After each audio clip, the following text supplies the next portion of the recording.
السلام عليكم خواتاتي، كي راكم دايرين؟ لاباس مريحين؟ انا راني في نعمه والحمد لله. المهم خواتاتي، اليوم جيتكم بالوصفه نتاع اللوبيا.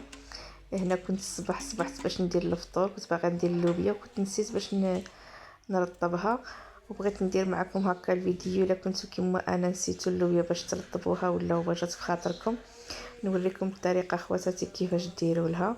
هنا جبت اللوبيا كيما راكم تشوفوا، ما مرطبه ما والو. غسلتها، كان عندي رطل تاع اللوبيا ودرتها هنا في الكيكوطه كيما راكم تشوفوا. درت عليها الماء غالي، خص الماء يكون طايب كيما راكم تشوفوا، وتزيدوا هكا شويه الماء.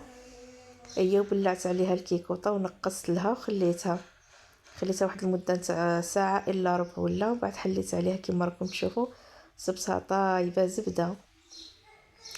وفي هذه المرحله خواتاتي زدت حبيبه تاع البطاطا، هذه اختياري، وقومتها كيما نقولوا حنا عطرتها. درت لها شويه زعفران، حبه الكحله، سكينجبير، الكمون، ودرت شويه تاع القزبر ولا يكون عندكم كرفس ولا طوماطيش تاع القوطي، وعاد ودرت الملح في هذه المرحله الاولى ما ديروش الملح.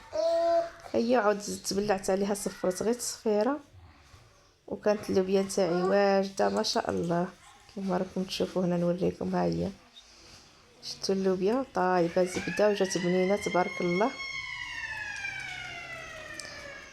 وهنا كنت نسربي لوليداتي كيما راكم تشوفوا. بغيت نشارك معكم الوصفه، قلت اللوبيا كاع نعرفوا نطيبوها، بصح كاين اللي تقول لك كي ما ترطبهاش ولا تقول لك تولي ما طيبيش، ولا بغيت نقول لك اختي تبعي هاد الطريقه نتاعي كيما وريتك في الفيديو، تخرج لك اللوبيا ما شاء الله طايبه زبده.